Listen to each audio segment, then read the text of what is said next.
need to bully, and they need to be predators. Why do they do that? Well, I'm going to look at the types of narcissists here. And the types of narcissists, I'll start with the egotist, okay, and I'll try to make this simplified for you here. Egotists are kind of pathological liars to start with.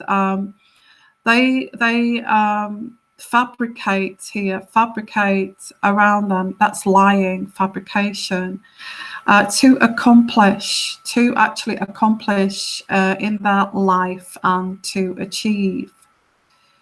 So they fabricate lies to achieve and to accomplish in life, and that's hardwired into their brains. They can be very intelligent people too. They can be, I would say most narcissists have some form of intelligence, or they can be low egos too. So, but we're talking about the egotist here. So all they're interested here is their own self-promotion. Is an egotist, and they're full of their own self-importance. And you may know somebody like this in your family, in even a partner, or in the workplace. They're so full of their self-importance, and they are on top of the pile kind of thing, and that's where they stay. And you may say this. Sorry, you may see this in politics too. That the politicians are always striving to be on top of the pile, and they don't care. And this is going on with Brexit at the moment, and it's absolutely so embarrassing for the UK at the moment to have to tolerate this Brexit and these. I don't really think they realise, the politicians, how ridiculous they look, in Parliament, because to me it just seems like a load of children here who's stuck in this kind of look at me, it's all about me being on top of the pile, my opinion, my way of thinking, and they don't really care. I actually feel that it's got to the point where Brexit here, they don't even care about the country. It's all about getting on top of that pile. And this is like the egotist, okay, full of self-importance.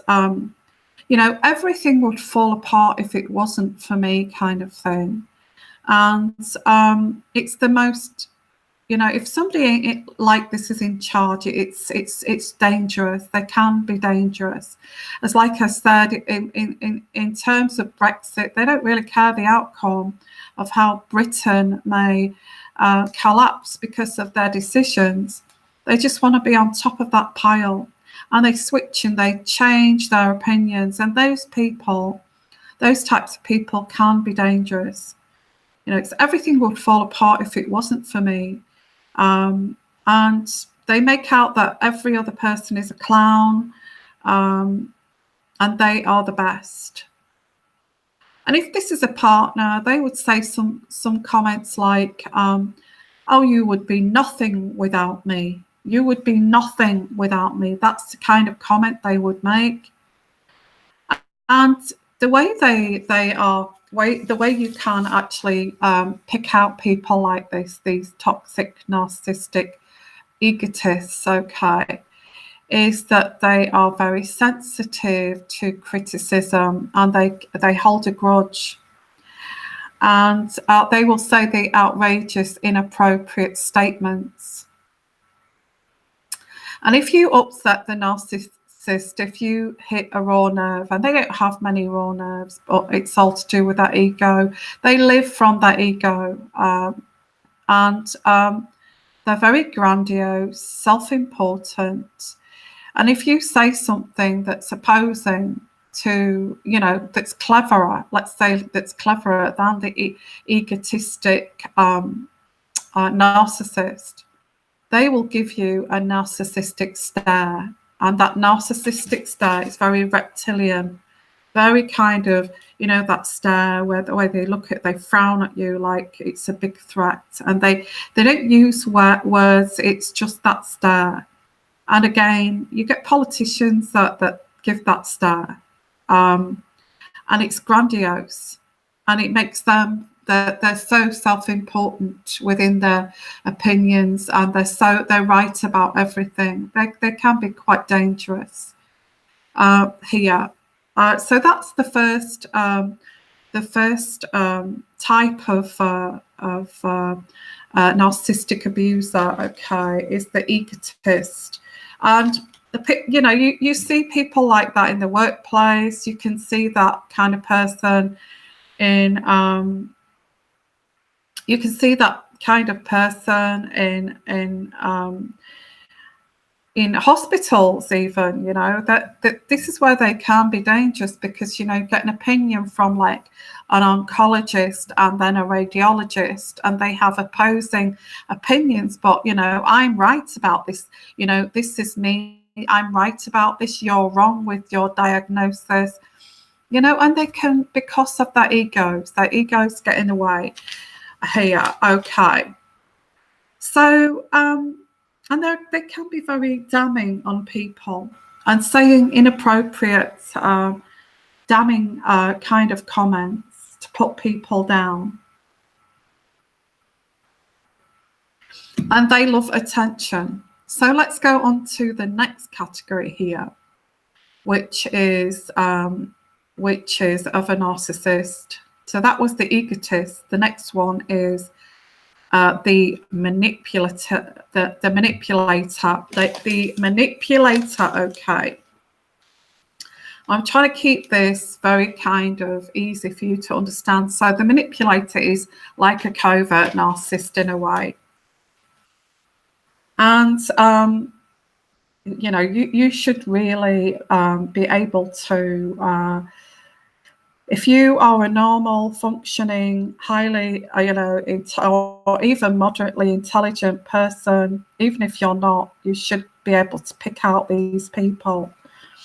But why do they do this? Why do they manipulate? They are pathological liars, and they actually do believe in their lies. Okay, the lies that they tell, these manipulators.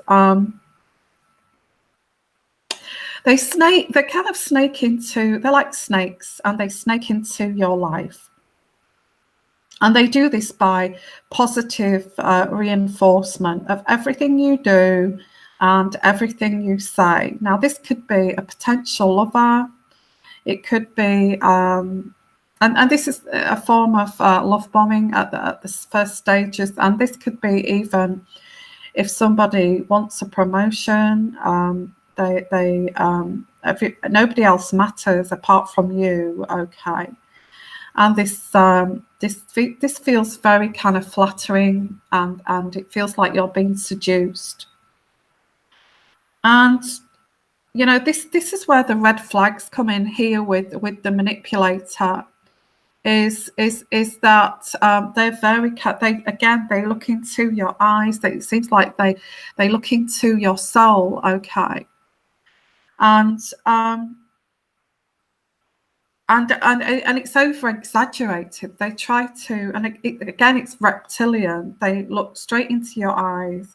They try to seduce you, but underneath, you know, they wear a mask, and underneath that mask, there's no emotion. This is what you have to remember with this kind of manipulator. There's nothing underneath. It's all about acting. It's all about wearing a mask. Okay, so what is underneath that mask is totally different. So they put a mask on, and what they do is they mirror who you are, and that's very kind of flattering. It's very seductive when you get somebody who's just mirroring you, who believes in everything that you say, believes, agrees with your opinions and thought patterns, and will say, God, you're amazing, you're amazing. Where have you come from? I am so privileged to know you and meet you. I have been so, this kind of over exaggeration here of compliments, and they're out of context. They're out of context, because they could be, that could be your partner, or you've just met this guy, or you've just met this woman, and they meet your father.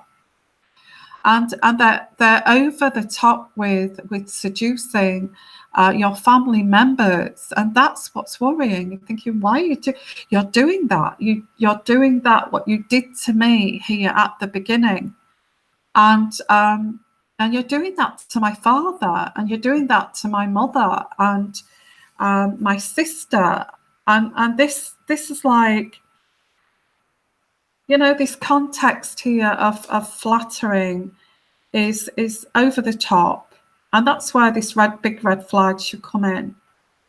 They don't behave as if they're human, and for some people who are very grounded and very kind of realistic in life, their ego is intact. They don't live from their ego, they live from their head and their heart, and they don't live from their ego. They would see this, you would see this. But when you're also looking for something to, you have vulnerabilities, and this is how these manipulators, what they do is they weaken you, and they get you to drop your guard by all of these compliments and being on your side. I'm on your side, that, don't you? And they have this sympathetic ear that you've never ever come across in your life, that this person will sit down, they're like, they'll sit down and they will listen to you. They'll be your psychologist, and you're thinking, wow, I've got a psychologist wrapped with an excellent lover who's sensitive, who's very kind of showers me with love and affection. And this is very addictive, especially when you're vulnerable. And these manipulators target vulnerable people. What they do, they work on you. If you meet in the workplace, they will listen to your conversations in the background. And they will listen to your conversations of, oh, you're going through some marital difficulties. My husband and I had a big argument last night, and my family, or my mother was abusive. I grew up I was abused. Anything like this. I lost a child. I had a miscarriage. My husband doesn't care. And they will listen to these conversations, and they will bank these vulnerabilities at the back of their mind. And this is how they are. They're kind of like robots. If you look at a robot, they're like robots, and they will actually bank all of this information that you're talking about here, and they will observe you. If they will observe you in a stalkerish way of your mannerisms, the way you look down at your feet, the way that you're shy, the way that you actually that you're very passionate about what you do, about what you love in life. They will observe this, and they'll bank this at the back of their mind to use later. And then I know this is difficult and hard to understand for anybody who's normal. This is so, it took me, because I've been out, I have been with a manipulator and a toxic person, and I've also dated an egotist. So both. I've been with a manipulator and an egotist, so I kind of know both of these people. Okay, so although not anymore, thank God. So they will sit down and, you know, they will listen to you. And it's like, oh, you think, oh my God, this person is amazing. And you feel tingly. You feel tingly. You feel like you're being seduced. They look into your eyes. And you know, and then it's like, why do they do this? Why do they do this, guys? Okay. I want to read your comments because I can see amazing comments there, but I don't want to lose my track of thought here because this is coming out very authentic. Okay, why do they do this? You know, say to you say, oh, my husband, he was horrible. He would shout and rage at me, and he was not loving. He told me this, that, and the other. And probably you had an egotistic narcissist before, or your father was like that. Okay. And this manipulator, this covert narcissist, manipulative type would say, I would never do that to you. You know, you're beautiful. Why would that person do that to you? Look at you, you're amazing. And you know, these responses are intoxicating, okay, intoxicating. And then you start to fall in love with this person and you become, you know, I feel safe to actually give my, you know, open my heart to this person. I feel so safe. They understand me. It's like I've met my match, my soulmate. And it's intoxicating. Okay, you actually fall in love with yourself, in all honesty. Somebody you're looking for that truly, truly understands you inside and out. Okay. Yeah, it is partly gaslighting. Thank you, Michelle. This is where they start to, at the beginning, that let's not forget, this is at the beginning stage. They start for you to get used to being gaslighted to. This is all manipulative. And I just want to look at the surface here because this goes really, really deep. Okay, so you're with this guy or this woman and you feel these tingly feelings. Oh my God, they've made my coffee exactly how I like it. They've made a meal, my favorite meal.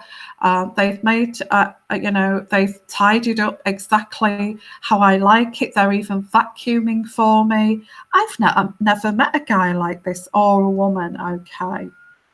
So what do you do at that point here? You let down your guard because, you know, you felt vulnerable and you've let all of your vulnerabilities out here, okay? And you felt vulnerable and now you don't feel vulnerable. You've let your guard down and you're there with your open wounds showing. You've let your guard down, and this is what narcissistic manipulators love, okay? They love these gaping wounds that you're showing, and that there you are laid on the bed just wanting them to have sex with you. That's how they see it. You see it as making love, okay? You're laid on the bed, or you're willing to do anything in the bedroom because they are willing to do anything in the bedroom for you to make you happy. You've never had an orgasm like it before. You know, they know they're so interested in knowing what you like. And they will do this to an expert level, okay? Yes, I understand it. I've got lots of survivors here and I know how it feels. I'm a survivor too. So, and here you are, you drop your guard, all your wounds are showing, and you're still in this, I'm so in love, I'm so in love with this person, I can't believe, and you're on the bed and they're looking at you, laid on the bed, you know, naked and fully exposed and vulnerable to their abuse. And they will look at you, and underneath that mask, they are thinking, you stupid cow. And that's how they think. They're thinking, you stupid cow. You have believed all of that bullshit I told you. You stupid cow. Now I can do what the hell I like with you. I've got you exactly how I want you here, okay? And, or stupid man, they will say, you stupid man. Now, you may be an ambassador of a company. You may be a CEO of a company. You may have the most amazing career. And that's why they chose you, because you have something to give them. They can learn from you. They can extract from you. They can emulate you. They can copy you. They can steal your identity. You know, this is what they are. They are identity thefts. So they start to pretend. And this is where this is quite telling, that they copy you, they mirror you, and they become you. They become you. They become you. They take on your identity. And that's very flattering at first, because it's like, wow, you know, even likes his tea like mine. He even likes to go on these lovely country walks like me. He even likes to go and walk in the rain with an umbrella like me. He's just so, he even likes to travel to the same continents as me. He even likes whatever you like. Whatever you damn like here, this covert narcissist will like it too. You can guarantee. And they'll love it more than you. And you'll think, oh, wow, you know, that's fantastic. So here you go on this ride with this person, and then you let down your guard, okay, and you show all your open wounds. You've told them, you know, you've told them about that time you had that miscarriage. You told them about your deepest secrets, okay. Oh, you know, I had to, my husband did this, my husband did that, my sister did this, my mother did this, and they extract all of these secrets that they bank at the back of their brain, okay. I can use that for later. That's how they feel. You're telling me everything. You're telling me about all your things coming out of the closet. You're telling me all of your dirty secrets. You're telling me everything here, and I can use that against you one day, okay.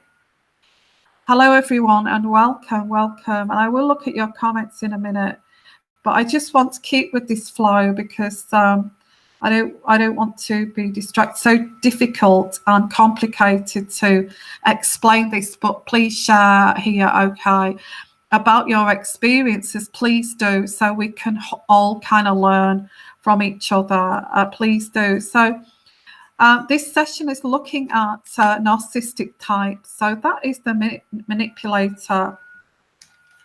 You get to drop your guard, and you know, you're showing all of your vulnerabilities, and that's when they start to abuse you, okay.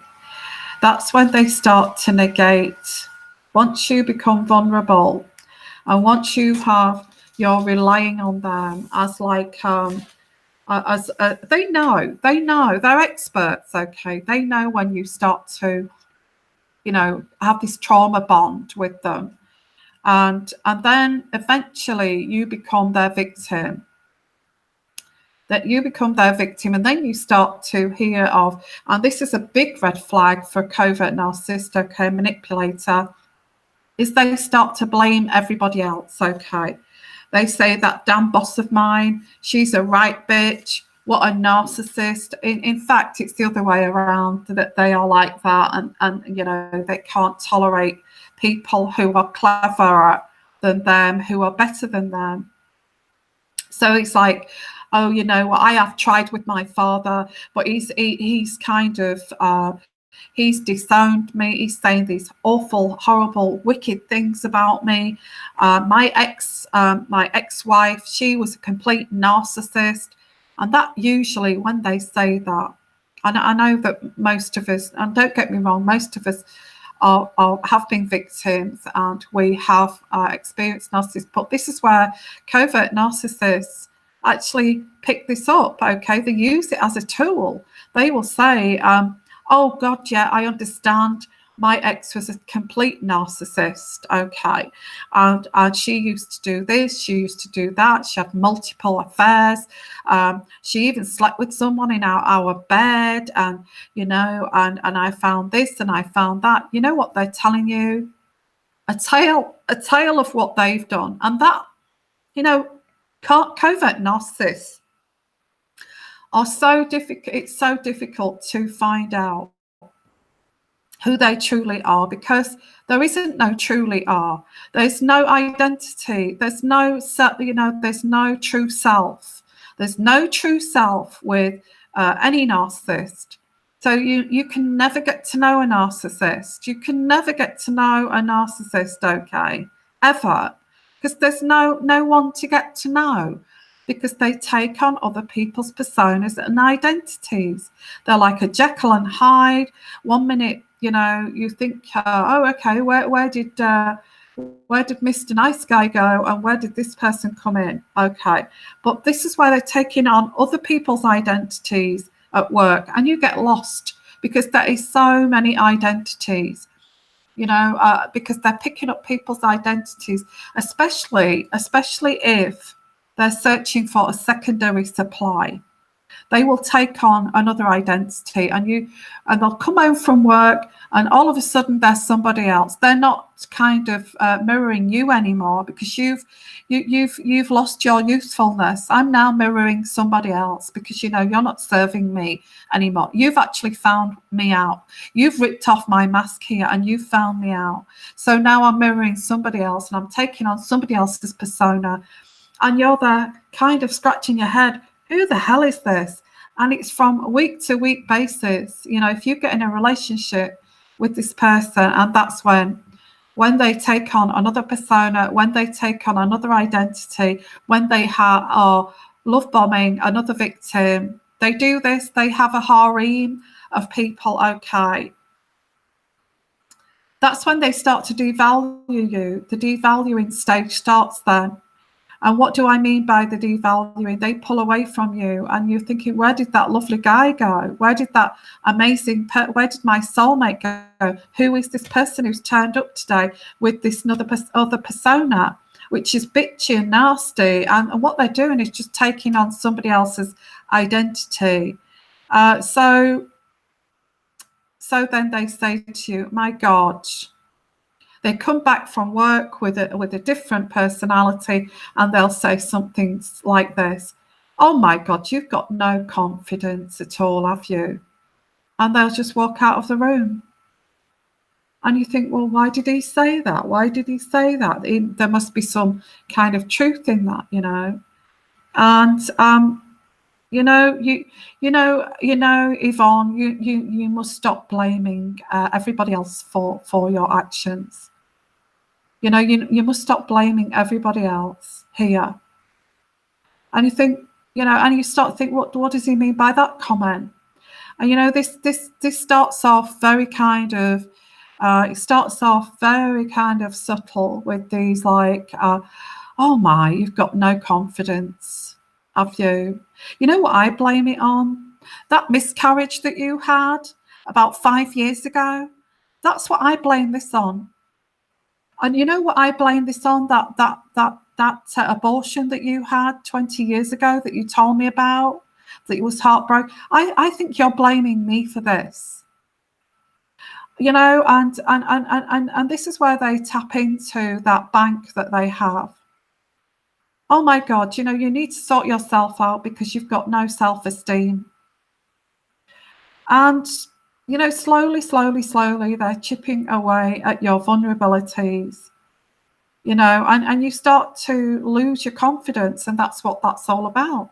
That's why they devalue you, because they hate you, really. They hate everything about you. I'm taking on this other person's identity now. You're kind of don't mean anything to me anymore, and this happens so quickly, guys. After this love bombing stage, and you're just searching for that really great guy that you met, who was amazing. Where did that guy go? Alisa, where did that guy go? Where did that guy go? Wow. So I could go on and on about the covert narcissist, the manipulator. And, it's woe is me as well. Let's not forget that. Woe is me, blaming everybody, crocodile tears, that don't mean anything, and switching masks as well. You'll observe that as when you get to know a covert narcissist, they switch masks in different situations. You will be at home and they'll have a mask on, or you'll go out for a meal, and then they will act all very debonair in front of these group of girls that are out on a girls' night out, and they'll act very debonair and the perfect kind of boyfriend to you, and look so good looking and amazing, and sit there and use their knife and fork so eloquently, and sit there so eloquently. Why? Because there's a group of girls at night out on the next table, and they're all looking at him saying, what an amazing boyfriend she's got. How come she has got that guy?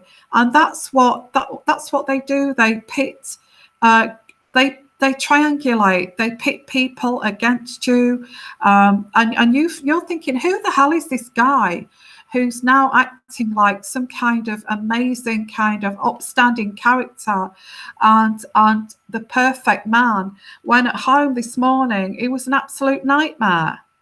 And they switch masks all the time. And you notice that you'll go to the supermarket together, and he'll have been playing his computer game at home all morning while you're vacuuming around him. And when you go out to the supermarket together, he will carry your bags for you, because there's all these women watching. Okay, and that's what it's about with him. It's about a narcissistic supply. This is what all of this is. Okay, and you're at the supermarket and he's picking out the cans of peaches and showing you the cans of peaches while there's a woman standing next to you alone. Okay, and she's looking at him, and she's you can see that she's thinking, oh, what an amazing kind of husband, I wish I had that. And it's all narcissistic supply, and that is a big red flag when that happens. The swapping of masks everywhere you go. Okay, it's all about supply. So let's continue. Okay. Wow, these covert narcissists. I don't like any of these narcissists, actually. And we go on to the next one here. Before we go on to the next one, which is an antisocial type, and which is crazy. These can actually be mixed together too. You could have an egotistical, you can have who's got part of their personality disorder of the manipulative type, and also thrown in the mix here is an antisocial type. Okay, so these can be quite mixed together, and I'm trying to make this easy for you to understand, and that's why I'm kind of formatting this like this. Okay. Hello everyone, and thank you. I'm just going to stop briefly and have a look at your comments. And it looks like a few of us have actually been through this. Oh my. Oh, thank you for your comments, guys.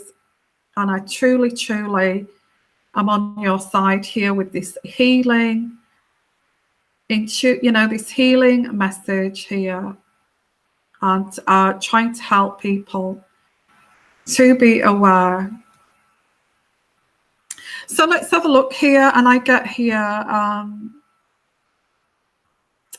We're talking about Meghan Markle, the narcissist here. I think we've talked about that. Turned on her own father. So that is a typical.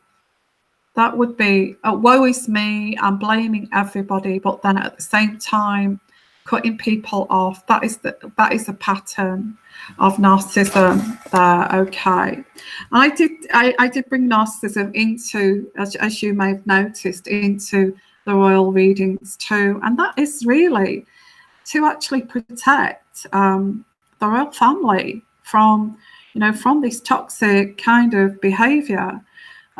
So let's continue and look at Prince Charles. I think Prince Charles is so easily being seduced by this, and Camilla can see this a mile off. But she's she's kind of powerless to do anything about it. And again, that's my intuition kicking in here too. So let's have a look here at your comments. Okay, Carol, it seems like you have been through, I won't mention your surname, but yeah, and I think you're Carol. Let's have a look here. Yeah, I think what it is, Carol, or anybody, you're an empath, and that's what they are attracted to.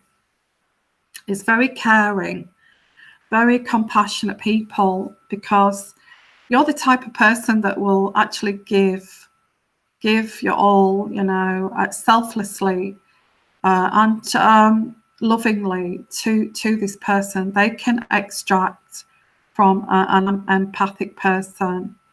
And somebody with vulnerabilities, they hone in on that. They hone in on those characteristics, which is so sick. It's evil. It's evil, and that's my title. Why are narcissists so evil? Because of that reason, that they hone in on vulnerabilities, your empathic kind of nature, your loving, caring nature, and that I feel that's why nurses get targeted, because you know we are renowned for being, not all of us, but most of us are renowned for being very caring. So it seems like there's been you've been talking to each other here.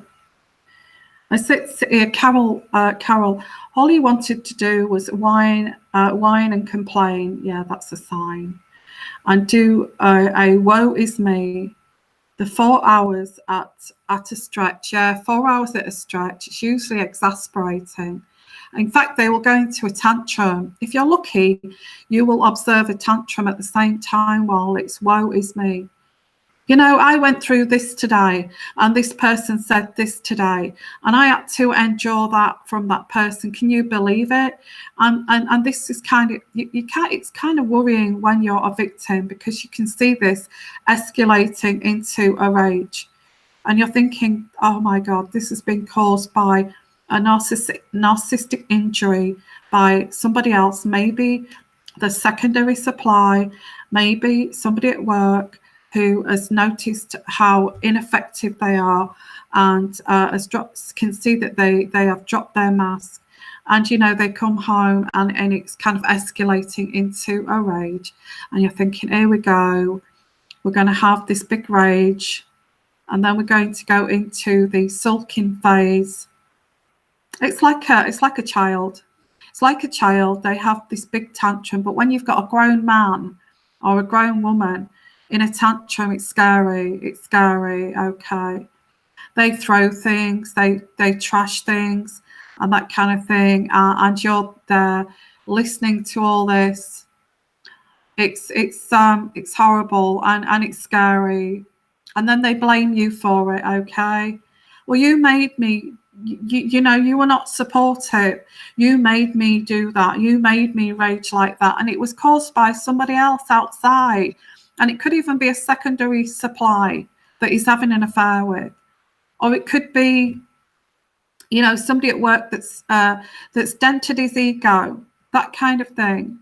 Okay, yeah, I absolutely agree there that they do go on hours and hours with this blooming woe is me kind of tantrum. Okay, Carol, the third time he wanted to go into his diatribe and said no. They don't like to be told no. Narcissists don't like to be told no. That they hate that word. They don't want to be told no. It hurts them. It hurts their ego. Okay. They don't have empathy. They don't have compassion. They don't have feelings of emotion. But when you say no, that really, it hits their ego very hard. Very hard. They're very damaged people, and it goes really subconscious too. And these rages are subconscious. from childhood, when they had an horrendous childhood, they may have had a child abuse. They may have come from some dysfunctional family that you don't even know. They told you a pack of lies about that too. I got a great family. We're all supportive. We've got our backs. But when you get to know the family, you realise they're damn toxic. They're all toxic. And you kind of think, well, you told me that your family were very supportive. Okay, so we'll continue. Carol, he got upset and made me wrong for turning him off. Yeah, they don't like that. And not listening, yeah, that's what I've just said. And how could he trust me? Yeah, that's another one. It's actually the other way around. How can you trust him? He's told you so many lies. There's so many layers to these lies too, these pathological lies. There is so many layers. And you don't even know. You peel one layer off. It's like an onion, you peel one layer off, and then there's another layer, and then there's another layer, and then there's another layer, and you're thinking, how far does this go? Yeah, it's abnormal. It's abnormal. And you're doing mental gymnastics with somebody like this. Okay, your head's spinning. You don't even know who they are. There's so many personalities. You don't know how they're going to act when you go to the supermarket. You don't know how they're going to act when you go on a night out together. Because what it is, it's all about extracting narcissistic supply. That's all it is. And you think, your heart sinks, okay? Your heart sinks because he uses you as like a tool to pit against other people. You are an object. You are an object to this kind of dysfunction. You're an object to actually get more supply. That's all you are. They will go to work and they will say to their good-looking young kind of colleague, my girlfriend, she doesn't understand me. I try to talk to her, but there's no reasoning, there's no rationale. I find it so difficult to sit down and have a meaningful conversation. I don't know what to do anymore. And truthfully, you've said that to him, okay, or her, and said, I can't reason with you. You don't rationalize. You don't have any judgment. You're not capable of sitting down like an adult and talking things through. You're like a child, and they will go back to work and they will spew all of this out and say it's you, okay, to some pretty little colleague who, again, another victim, who will go, oh my God, you're so amazing. What, she doesn't understand you, and you've just said that, all you want to do is sit down and work through this and reason and get back to loving each other. Oh my God, is she crazy? And, the narcissist will make out that you're the damn crazy one, okay? Two old work colleagues, the smear campaign, okay, starts then. Oh, yeah, she doesn't understand me. We don't have sex anymore. She refuses me in bed. She doesn't cuddle me. She doesn't even massage me. I give her hundreds of shoulder massages. I run a bath for her. I put bubble bath in, and I give her full-on massages. With all the oils and the candles and all of that. And she doesn't do nothing to me. I don't get nothing from her. And you know what it is? It's the other way around, okay? You're doing all the cooking. You're mopping the floors. You're putting all the dirty crockery into the, after every meal, they sit down and all they do is watch murder programs back to back, binging on psychopaths and sociopaths and what makes a murderer. And you're kind of even concerned about that you're binging back to back, how to be a murderer, how to kill people, how to get away with doing a murder. And it's like, oh my God, oh my God. and they're spewing this, and they go to these gorgeous women at work or what have you, who is their next victim. Oh, you know, their next target. Oh, you know, she watches murder program. I don't get her. She watches Prisoner. You know, women in the new Black is Orange. She watches psychopathic movies all the time. You know, we watch like people getting bludgeoned, and that's all it is on the TV. And I'm kind of worried. I just like to watch. All I want to watch is football, and all I want to do is just watch a nice movie, and really it's you that's saying that to them at home. Can we not watch a really nice romantic movie while we have a meal? In fact, that kind of watching all those blood and guts there is actually making me feel sick. Can we watch something else? You know, it's putting me off my dinner. I'd like to eat without some kind of murder on the TV with blood everywhere, and it's sick. It's sick, sicko. It's constant sicko. Okay. Yeah, sorry, I don't mean to. I am going to look at your other comments. Don't worry. Thank you for all of your comments. Yeah, I only looked at hers because I get onto a tangent then of answering these questions, and so let's have a look here. And the questions go so fast. Okay, Clorinda, hello. And okay, and I'm glad that you're communicating as a community to help each other. And you put that, and you went to look for help. Yeah. And in less than a month, I had a court protection order against him. I think if you can't do no contact, I will do that. I will cover that one day about no contact. But not today, because we've got lots and lots of you know, things to talk about with this narcissism. Yes, I have been a victim, guys, and I have not said this before. I had an egotistic and a manipulator. I went from one to the other. Well, I feel the egotistic one was just shouting all the time, shouting, trying to dominate me into a position of weakness. And that was abuse, and very kind of misogynistic kind of views, which I didn't know at first. Again, he was lovely at the beginning. You know, he was amazing. I fell in love with that guy, totally in love, and his personality switched. And the second one was the covert narcissist, who I told all of my stories. I told this person all of my sad story about, because he was understanding about the ex and how he, you know, what he did, and how I've lost my trust, and you know, I did lose my trust. I'm still working on that.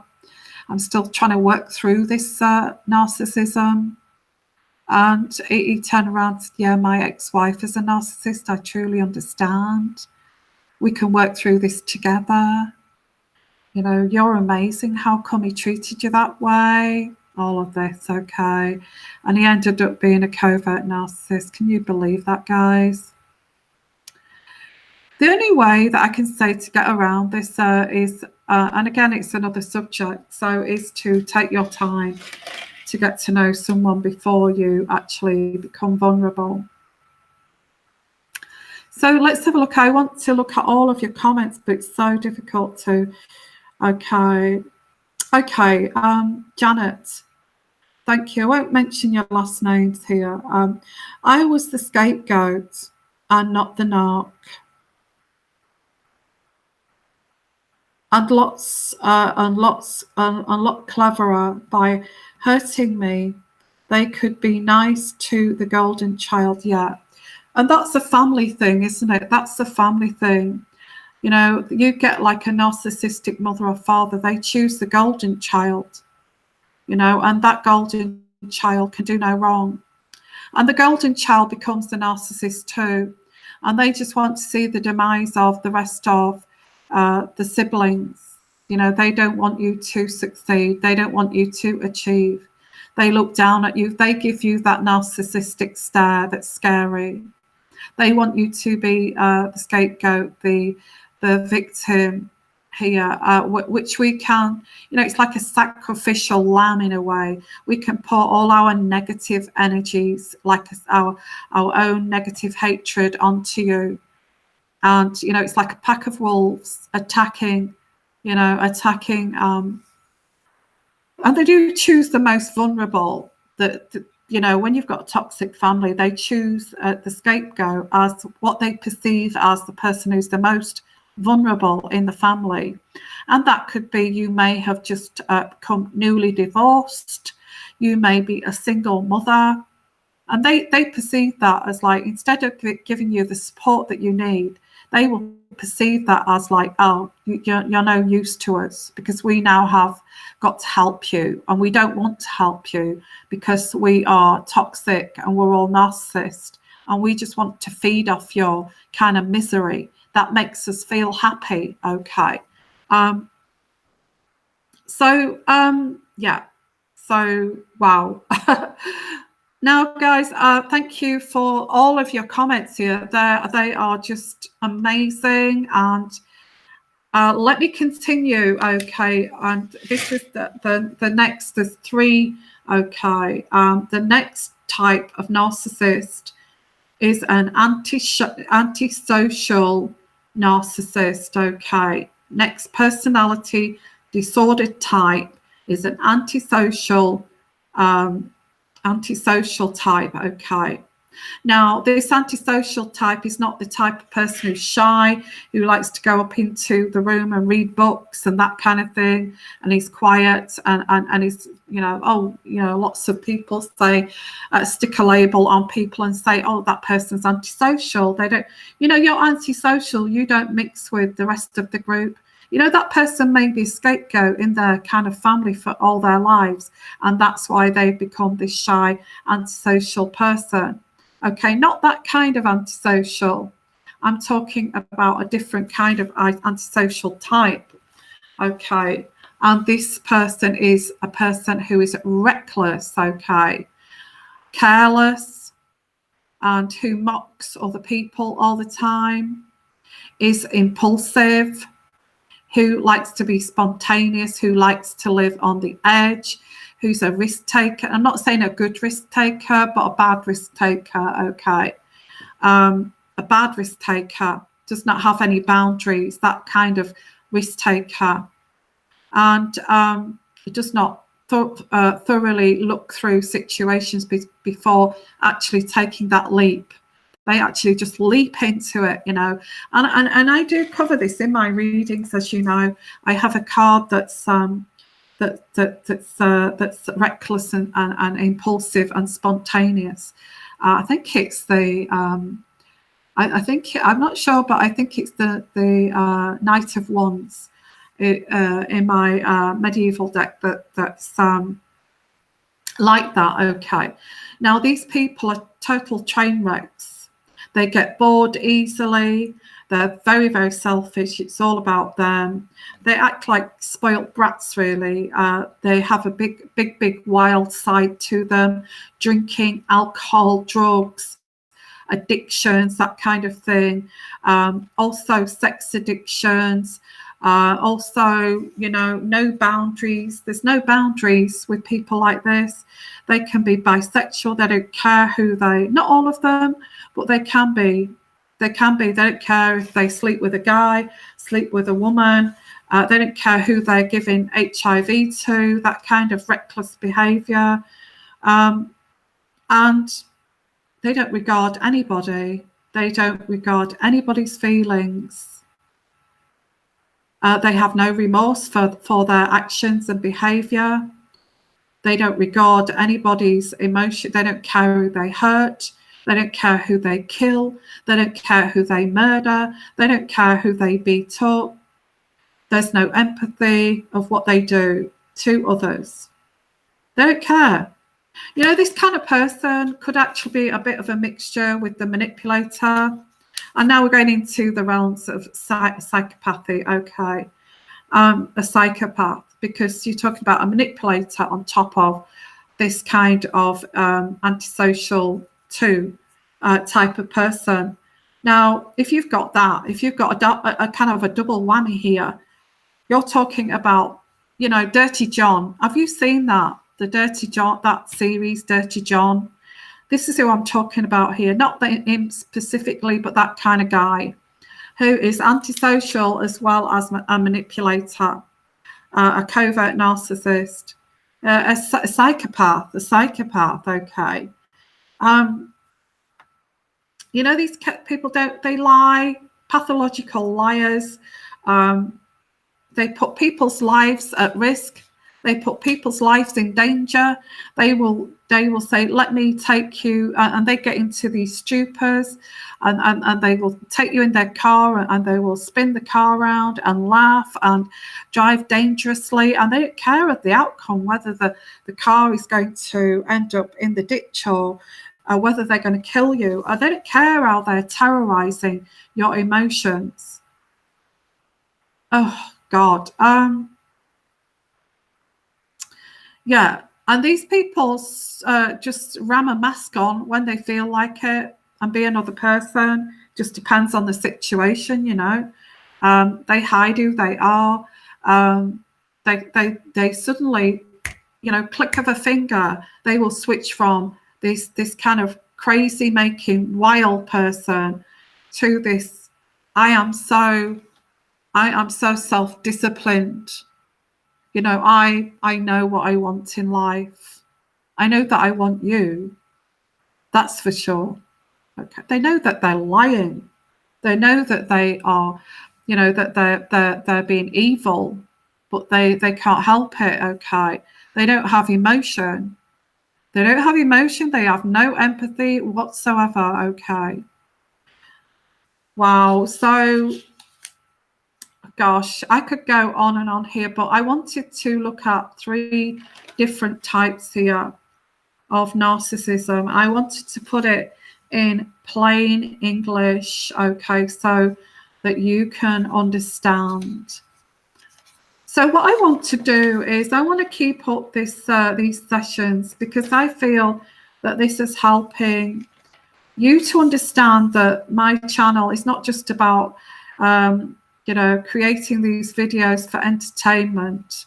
I actually do look at narcissism within the royal family, who is like this, what I've just said, who is damaging the monarchy and that kind of thing, who is damaging the politics by the way that they are just wanting to be egotistical and on top of the pile. So it kind of bleeds into all that I do on my channel, which is also intuitive readings, and also my intuitive horoscopes too. It all kind of bleeds into everything that I do on my channel.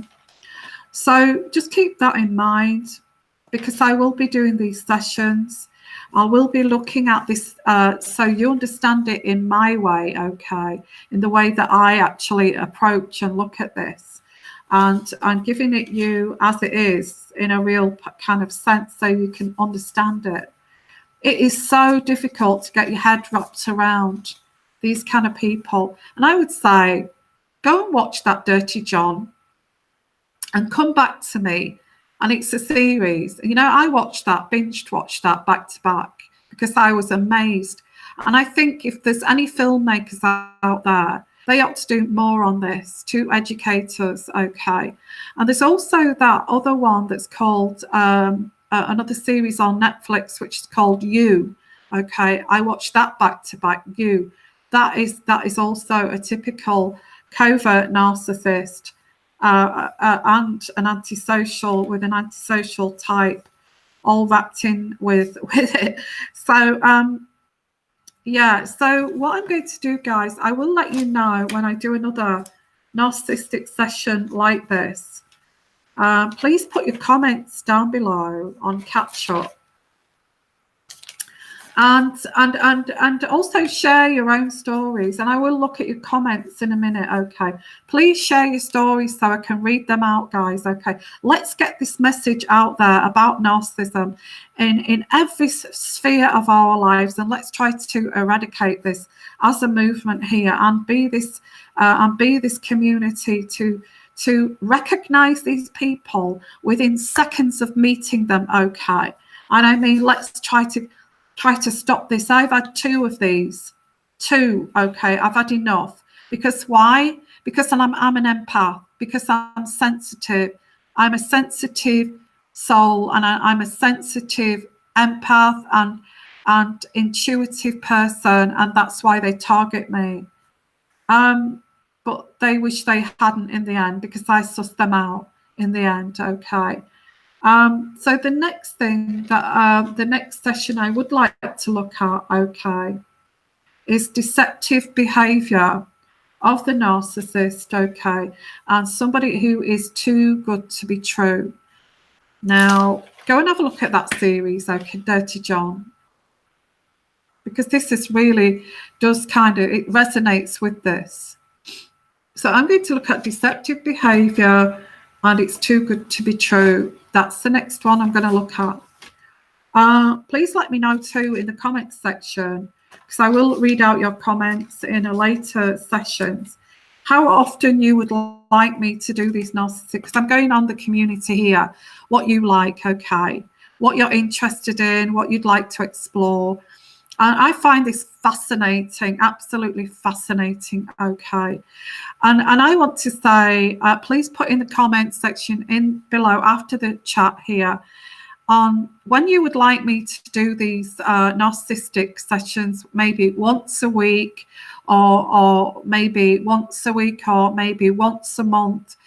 You decide, okay. So the next one I'm going to do, and I will look at your comments to say when the next one, when you would like me to do the next one, okay.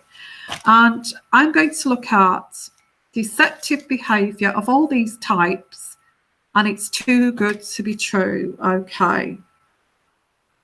Yeah, Rachel, I'll look at comments now. Rachel, prevention is better than a cure, and that's what I'm aiming here, is because I've been used like this and I've been trampled on. Yeah, I would class myself as intelligent. I would class myself as knowing, who's intuitive, that can pick up on these people quite easily. So why do I get targeted, guys? Why do I get targeted? And that in itself is a little bit narcissistic. We've all got a little bit of narcissism, which is healthy. It's like a little bit of narcissism is something like, you know, somebody like me, why would I get targeted? Because I'm intelligent, I am perceptive, I am, you know, it's not about you, okay? It's not about you, and I'm not saying that you're a narcissist, but I am saying there's a little bit of narcissism, which is healthy. It's about them, what they can get from you, and that's purely what this is. It's nothing about, they're not interested. They only want what you've got, which is an identity. They only want what you've got, which is an amazing persona. They only want what you've got is this ability. And that's it. That's it. Okay. To them, you are a vessel. To them, you are an object to extract from. They are energy vampires, and that's what they are, okay? And they're very dangerous individuals. It's very sad because these people become like this because they've been abused. They become this empty shell and this void that's never, that you can never fill, because they take out their mommy problems, their mommy issues, their daddy issues out of you, because of not, you know, maybe their mommy was narcissistic, and they you know, they gave them no affection, no cuddles or anything like that, and then they became a narcissist themselves. So it does stem from abuse. So let me finish off here by reading some of your comments. Thank you for your amazing comments, okay, and being expressive and sharing. And Bond girl, yeah, but I hate to take down a magnetic knife rack down on the kitchen wall, as I knew one day I would snap after 17 years of abuse. Well, I never knew that about you, Bond girl. And thank you for sharing that. Okay, that's so upsetting. Yeah, wasn't there a case recently on the TV that a woman stabbed, I think it was in England, that I don't know the names, but a woman stabbed her husband, um, and actually was imprisoned for murder. And her son came forward and said, my mother is innocent because my father was so mentally abusive for years and years that he was abusive to me too. And my mother was driven to actually mentally was mentally abused so much that she lost her mind, and she's not responsible for that murder. And I feel she served. I'm not sure. I think she served about 2 or 3 years, and they actually she actually did get her freedom from that. With her son coming forward, saying that my father mentally abused me too, and I felt like doing something to him. How awful! Anybody who's stuck in that situation. Hello, P Mac. Let's have a look. I thank God that I was cold and snow on the ground, and I had on layers of clothing because he was stabbing at my midsection. Oh my. I jumped out the van, literally ran across the highways. Oh my, thank you for sharing that. That's just horrible. That's horrible. Sending lots of love and healing. That must take so much healing. I hope that you do get benefit from my channel. And it's all, my channel is all about love and sharing and community. That's all I am about here. About empathy and strong intuition and perception. That's all this is about. Vandy, hello Vandy. Don't fall for the pity party and tears. That humble guy that promises to mow your lawn will turn on you like a rabid dog very soon. They're probably cheating behind your back. Yeah, narcissists cheat. Let's not, let's not, because they gaslight us to make us think that they don't cheat. Okay, they do cheat, and that's why they gaslight. That's why they pathologically lie to keep up. Because let's not forget here, guys, that the harem is their supply, and they can't function without that supply. So obviously they're going to cheat. Obviously they're going to dip into that harem. Okay. Now, anybody's here, welcome. If you've got a story to tell, that what you've been through, how far you went with the narcissist to actually get you to realize, please let us know, and we're here to support you. Okay, Carol, sleeping with a narc for 6 months made me want to commit suicide. Yeah, because they use sex as a tool.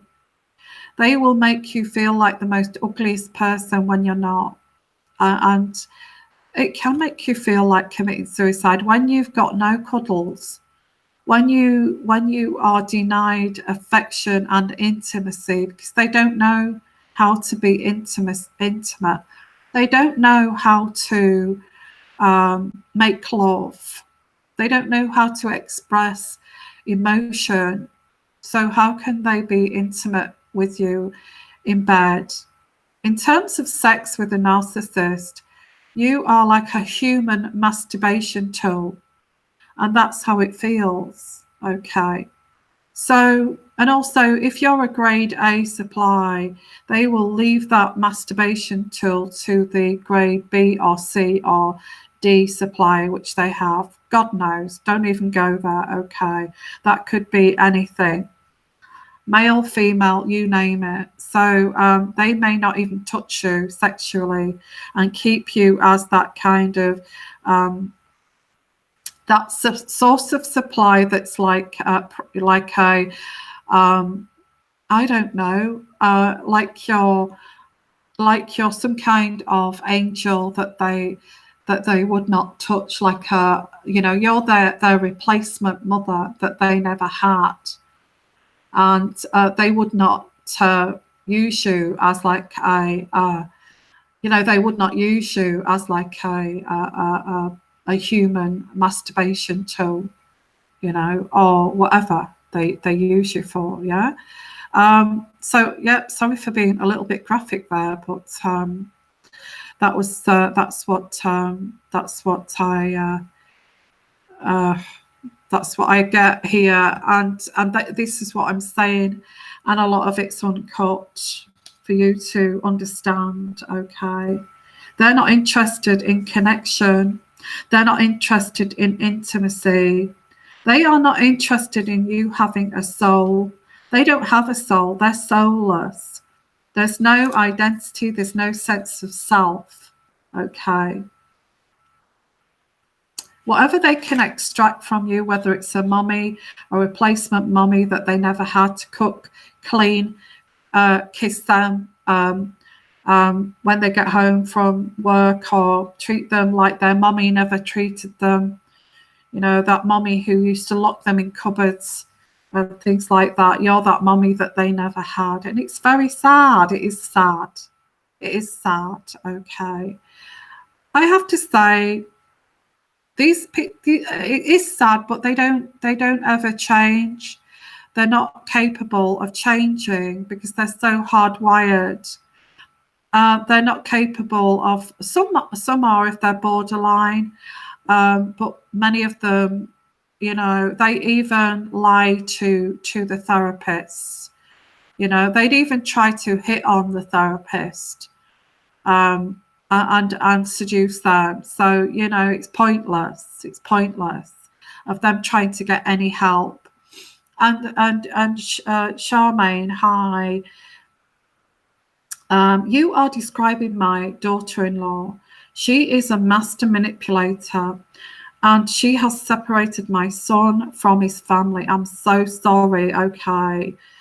And friends. Her family is only the only family. That is so sad, because I did watch a documentary on that where it was about male abuse. Okay. And that's something that's not talked about, is male abuse. And this documentary is about this male man who was with this evil narcissist again, who looked so sweet, who looked like butter wouldn't melt in her mouth. Now, this guy was covered in cigarette burns. She used to I think she even broke his skull because he was sleeping in bed, and with a hammer she hit him over the head while he was sleeping. The reason why she did that, hit him in bed while he was sleeping, so he would not sleep, and that was a form of abuse. She prevented him from having any kind of sleep, so he had sleep deprivation.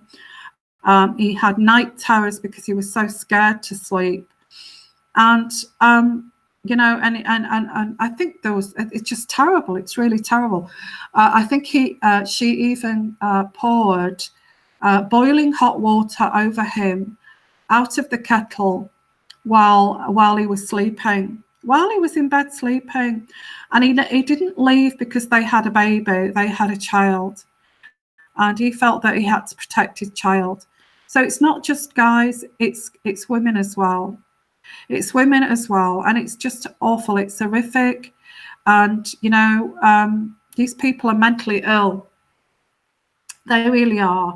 And I think even yeah, the biker, yeah, he's a biker. Was it the biker? I can't remember, but I know I watched it was so sad. I cried, actually. I cried for that guy. I actually cried. I sobbed for that guy watching that documentary, um, because of because he wanted to stay there for his child. Oh, yeah, and she came across as the most mildest, soft-speaking woman. I think she was emulating the perfect woman, of course, which is softly spoken, which is caring, which is loving, which is feminine. That's how they see the perfect girl, but underneath they're evil. Okay. So let's have a look at your comments here. Thank you. I will be. Wow, we've been on here a long time. Okay, again, it's been a long session, because it just goes so quickly. Okay. I don't want to go because I want to help you guys and help everybody here. Okay, Janet, now we experts tell you to stay away. It's your choice to stay or go. Yeah. And J McNeil, my inner voice told me not having kids with this narcissistic sicko person. Absolutely. Thank God. That I think that's a blessing. In a way. And Carol, they have no empathy. Come to terms with that. Yeah.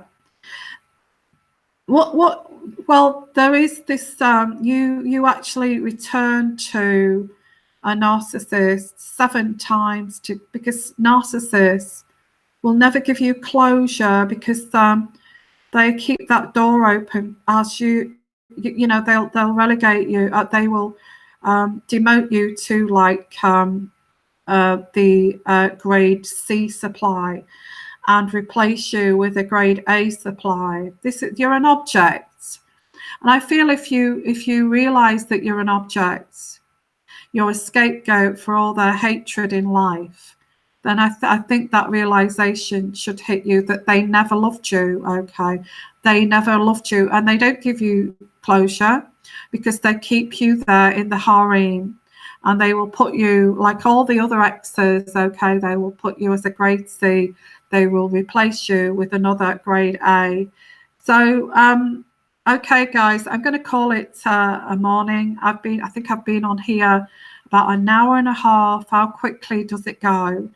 Thank you so much for all of your comments. Okay. I'll just finish off with Janet there. They constantly want sadistic pleasure from someone's pain. Your happiness hurts them. My sister goes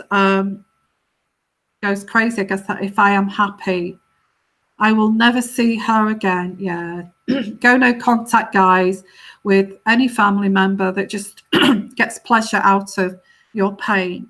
Unless they go and get help, unless they're honest with you and say to you, I'm sorry, I have taken it out of you for my issues and I shouldn't have done that. And I'm sorry I treated you like a scapegoat. Unless they say that, then there's nothing you can do but to let them go. Bond girl, hello there. A police officer once told me that the narcs commit a crime against their partner 17 times before the victim reports it.